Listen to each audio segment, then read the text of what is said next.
We moved to Leighton Moss in 1999 when my husband became senior warden here. We had been based at Farfield in West Yorkshire, RSPB Farfield, which was a wetland just like this, but open vistas, because it was slag heaps that had been reclaimed, and I had watched that take place over since I was a child, so it was really important to me. When we moved over here, I was pretty much bedbound and housebound with ME, and so it was quite some time before Rob brought me here to see the reserve that he was now in charge of, and I was really disappointed. I was disappointed because there were no open vistas. It was all grown up, high, tall,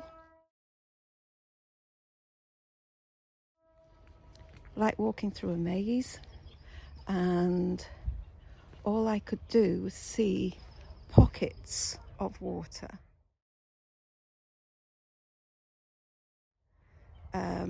In between the reeds and the trees. I'm not particularly tall, so it felt quite claustrophobic.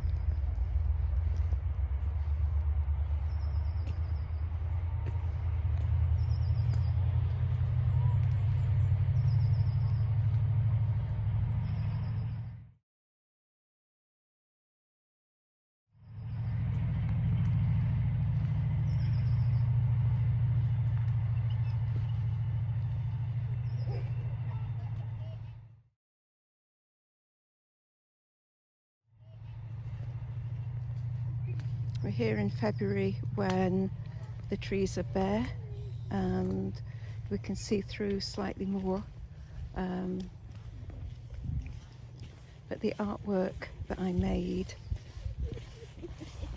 for quite a number of years was based around this feeling of claustrophobia, and very much horizontal windows looking through to see snippets of vistas. I have come to appreciate them,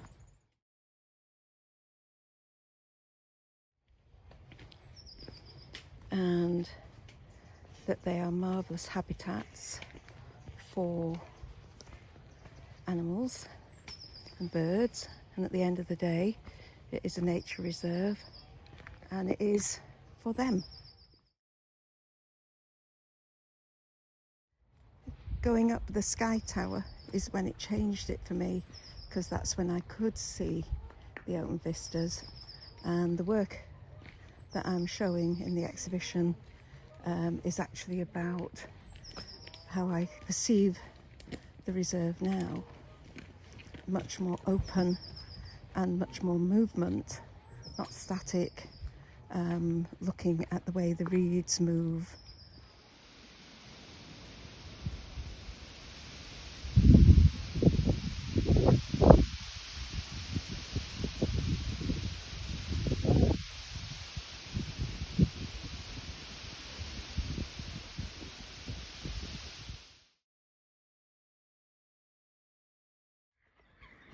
Here we are at the fabulous RSPB Leighton Moss Nature Reserve near Silverdale on a fantastic sunny spring day.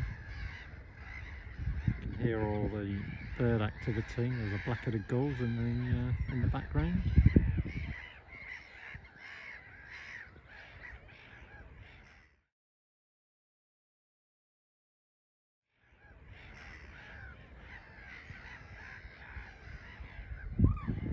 This is the largest reed bed site in the northwest of England.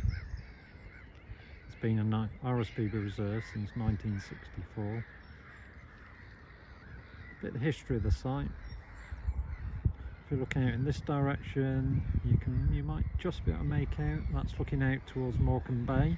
So historically this would have been an inlet to Morecambe Bay, then it's silted up, became a fen area with lots of freshwater input from the surrounding limestone, porous limestone hills. Then it was drained for agriculture in the 1800s. And because it was so low lying, it had to be pump drained, so they put in a steam pump back in the 1800s. This pumped the area so that it was dry enough to grow crops. So it used to be known as Golden Bowl, where all the local wheat was grown on the peaty soils.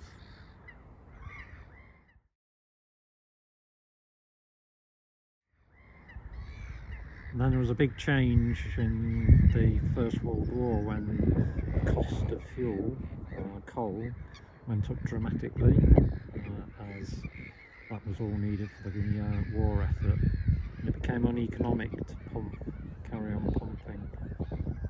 So the pumps were turned off and the reserve quickly re-flooded and became a wetland once again. And RSPB became involved in 1964, acquired the site, and now, as I say, it's the largest reed bed in the northwest of England. Some really special birds that live here, things like the bittern, it's amazing call, the boon of the bittern, a bit like a heron, a bit like a grey heron but brown, but only lives in reed beds. And the marsh harrier, again, reed bed specialist, and also the bearded tit, or bearded reedling, which only occurs in reed bed habitats.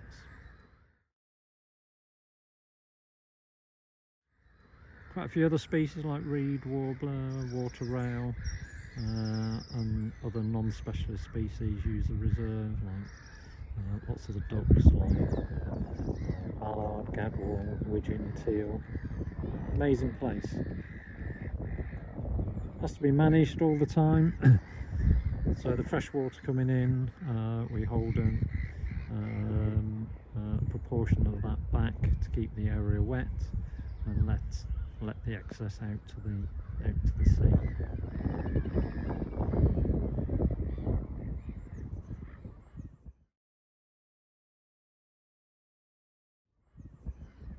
Just looking down here, this is one of the things that we need to do. The reed bed is what's known as a successional habitat. It grows, it's a bit like a grass.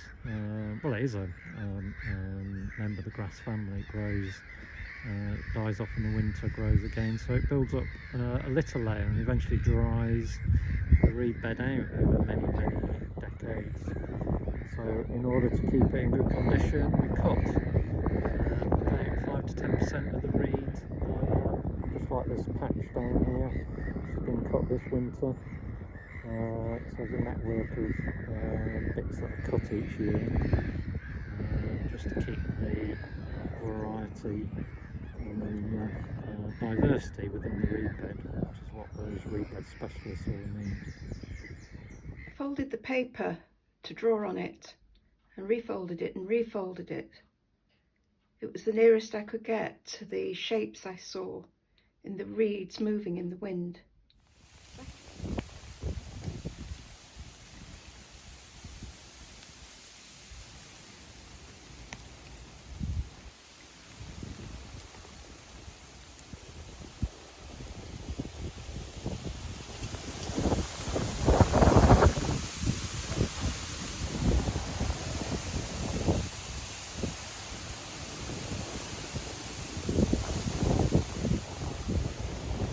From the video, the reeds are constantly moving. I'm trying to capture that movement through very quick drawings.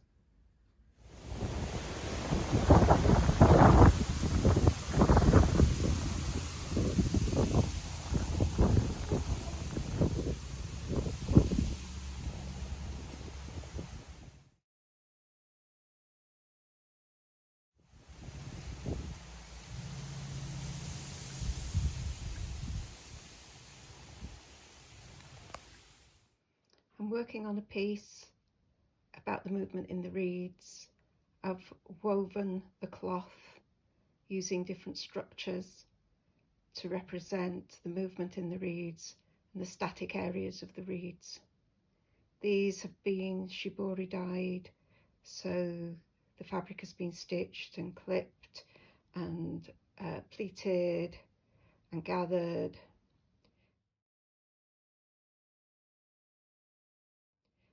And put into an indigo dye vat to create the colour of the sky, of the water.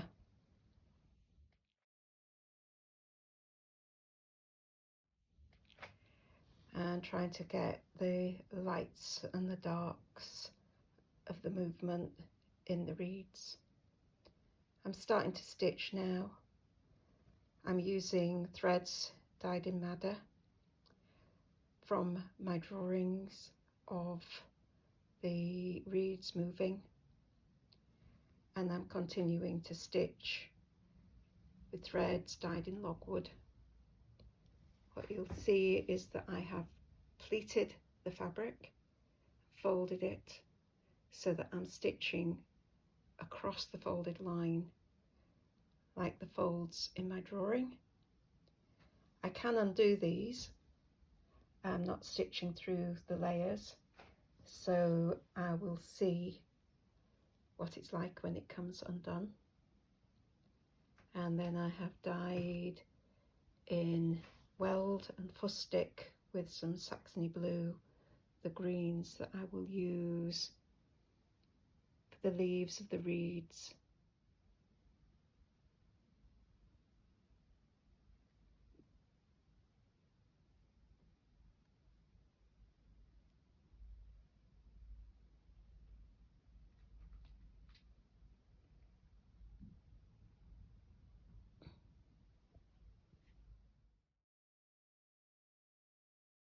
And this is the pond dipping area. I love this area. It's always still and tranquil. I love the reflections in the water. The reeds are just such a beautiful colour. This is February and they're just glorious creamy golden colour, and the colours of the water, there are lilacs and purples.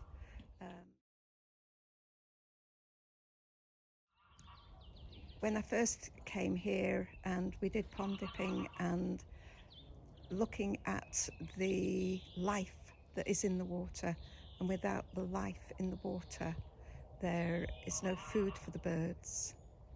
I've got my husband Robin with me, who works for the RSPB and adores this place.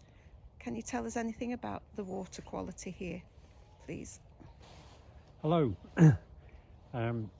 Yes, this is a bit of the reserve that is isolated from the main water body, so not many fish in here, so it's really good for invertebrates. So lots and lots of dragonfly larvae that will hatch out in the spring and summer. Caddis flies. Yeah, it's really teeming with life. Whenever I come to the boardwalk, there is a robin.